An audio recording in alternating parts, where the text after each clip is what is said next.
Amoebic meningoencephalitis. So amoebic meningoencephalitis లాంటి దీని పేరు చెప్తున్నారు. 67 cases confirmed of amoebic meningoencephalitis. So ఏదేమైనా కూడా ఈ వైరస్లన్నీ కూడా ప్రజల ప్రాణాలని తీయడానికి వస్తున్నవే. సో ఇది పాండమిక్గా మారకమునిపే, ఎపిడమిక్గా మారకమునిపే మనమంతా జాగ్రత్తలు తీసుకుందాం. సో ఒక ప్రాంతంలో వచ్చినటువంటి ఈ వైరస్ అది డెఫినెట్గా మన దేశంలో కేరళలో 67 కేసులు నమోదయ్యంటే మనకు సమీపంగానే ఉంది. కాబట్టి తెలుగు రాష్ట్రాల వరకు కూడా కొంత అలర్ట్గా ఉండాల్సిన అవసరం ఉంది. తెలుగు రాష్ట్రాల్లో మరొక డెడ్లీ డేంజరస్ వైరస్ ఎంట్రీ ఇవ్వబోతుంది అనేది మాత్రం ఈ దెబ్బతో చాలా క్లియర్గా అర్థమవుతోంది. ఏదేమైనా కేరళలో వచ్చినటువంటి వైరస్ వ్యాప్తి రోజు రోజుకు పెరుగుతుంది.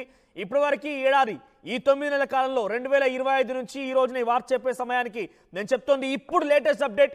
ఈరోజు తెల్లవారుజామునే కేరళ ప్రభుత్వం ఒక ప్రకటన విడుదల చేసింది. కేరళలోని integrated disease surveillance programme IDSP అనేటువంటి ఇంటిగ్రేటెడ్ డిసీజెస్ సర్వేలెన్స్ ప్రోగ్రామ్ ద్వారా పక్కా స్టాటిస్టికల్ డాటాను విడుదల చేశారు. ఈ రోజు వరకు 67 కేసులు నమోదైతే దాంట్లో 18 మంది మరణించారట. 17 ఏళ్ల బాలుడికి కూడా ఇది సోకినట్టు తెలుస్తోంది.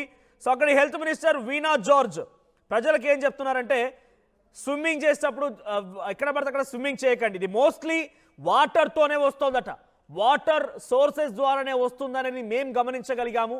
సో కాబట్టి వాటర్ సోర్సెస్ బాతింగ్ చేస్తామైనా కానివ్వండి, స్విమ్మింగ్ ఇలాంటి యాక్టివిటీస్లలో కొంత ఎక్కడ పడితే అక్కడ రోడ్ల పైన లేకపోతే అక్కడ నిలిచిన నీళ్ళ దగ్గర ఆడుతూ ఉంటాం. సో వాటి ద్వారా కూడా వచ్చే అవకాశం ఉందట. స్విమ్మింగ్ ఇక వాగులు వంకల దగ్గరికి వెళ్ళిపోయి స్విమ్మింగ్ చేయడాలు, లేదంటే డ్యాముల్లోకి వెళ్ళిపోయి చెరువులలోకి వెళ్ళిపోయి స్విమ్మింగ్ చేస్తూ ఉంటారు కదా, డెఫినెట్గా మీరు వీటిని బారిన పడే అవకాశం కూడా ఉంది.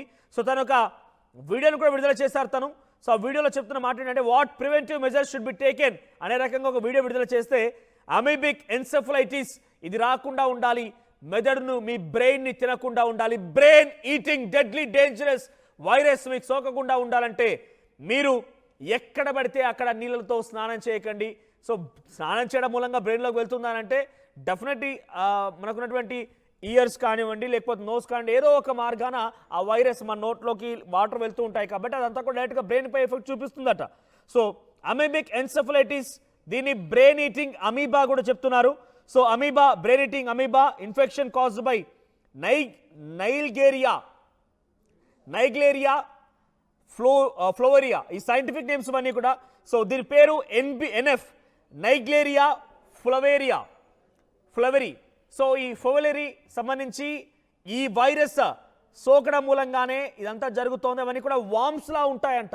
సో మీకు తెలీదు, చాలా చిన్నగా నీళ్ళలో కనీసం అది కనిపించదు కూడా, మైక్రోస్కోప్ పెడితే కానీ కనిపించినటువంటి చిన్న కీటకాలు మీ బాడీలోకి ఎంట్రీ ఇస్తాయి. అది కాస్త మెల్లిమెల్లిగా ఆ బ్రెయిన్ వరకు చేరుతాయి, డైరెక్ట్గా బ్రెయిన్ ఎఫెక్ట్ చేస్తూ ఉంటాయి.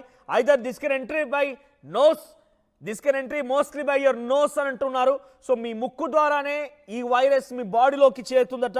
సో ముక్కు ద్వారా చేయండి ఈ వైరస్ కాస్త ముందుగా మీకు జలుబు వస్తుంది, ఆ తర్వాత కంటిన్యూస్ ఐస్లో నుంచి వాటరింగ్ అవుతూ ఉంటాయి, మీకు తలనొప్పి మొదలవుతుంది.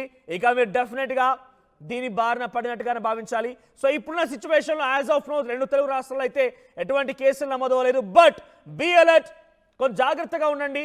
ముందుగా మీకు జలుబు వచ్చిందనంటే ఒక విషయం గమనించండి, మీరు రీసెంట్ డేస్ ఎక్కడైనా బయటకు వెళ్ళిపోయి స్నానాలు చేశారా, ఎక్కడైనా కుంటల దాంట్లో లేకుంటే చెరువుల్లో వాగుల్లో ఇంకేదైనా తీర్థయాత్రకు వెళ్ళిపోయినటువంటి ఏదైనా ప్రాంతాల్లో స్నానాలు కనుక చేసి ఉంటే డెఫినెట్గా నోస్ ద్వారానే ఇది ఎంట్రీ ఇస్తుందట. చిన్న వామ్స్ అవన్నీ మీకు కంటికి కనిపించినంత చిన్న వామ్స్గా ఉంటాయి. జలుబు వచ్చిందనంటే మొదటి సిమ్టమ్గా చెప్తూ ఉన్నారు. ఆ తర్వాత కళ్ళలో నుంచి నీళ్ళు రావడాలు, కంటిన్యూస్ స్నీజింగ్, కంప్లీట్గా ముక్కు కారుతూ ఉండడాలు, తర్వాత హెడ్ఏక్, కళ్ళు ఎర్రబడాలు, ఇవన్నీ కూడా దీనికి ఒక కారణంగా చెప్తున్నారు. కంటిన్యూస్గా 1-2 రోజుల పాటుగా మీకు ఉంటే ఓకే, లేదు అది కంటిన్యూ అవుతుంది అనుకుంటే కనుక డెఫినెట్గా please go for health checkup. వెంటనే హెల్త్ చెకప్ చేసుకోండి. ఇది ఒక డెడ్లీ డేంజరస్ వైరస్. ఇది పదే చెప్తున్నాను, బ్రెయిన్ ఈటింగ్ వైరస్గా చెప్తున్నారు. కేరళలో 67 కేసులు నమోదైతే 18 మంది మరణించారు. సో మీరు కూడా తగు జాగ్రత్తలు తీసుకోండి. వర్షాకాలంలో సహజంగా వచ్చేటువంటి మనకు ముక్కు దిబ్బడ కనుక ఉన్నా లేకపోతే కోల్డ్ లాంటి సెన్సేషన్ ఉన్నా కూడా పర్వాలేదు, కానీ మీరు రీసెంట్ డేస్లో ఎక్కడైనా మీరు స్నానాలు చేసినా, చెరువుల్లో, స్విమ్మింగ్ పూల్స్లో రకరకాల ఎక్కడైనా స్నానాలు లాంటివి చేసినా, ఈతకు వెళ్ళినా కూడా డెఫినెట్గా ఇది ముక్కు ద్వారా ఎంట్రీ ఇచ్చే అవకాశం ఉందట. ఒకసారి తగు జాగ్రత్తలు తీసుకోండి. కేరళ వరకు వచ్చిందనంటే అది ఎలా పాస్ అవుతుందని కూడా ఇంకా చెప్పలేం. కేవలం డైరెక్ట్గా అలా వెళ్తుందా, లేకుంటే స్నీజింగ్ ద్వారా ఒకరికొకరికి చేయి తాకడం వల్ల, షేక్ హ్యాండ్ మూలంగా, తుమ్మడం వల్ల, తుప్పిర్లతో కూడా వస్తుందా అనేది మాత్రం ఇంకా డాక్టర్లు కన్ఫర్మ్ చేయడం లేదు.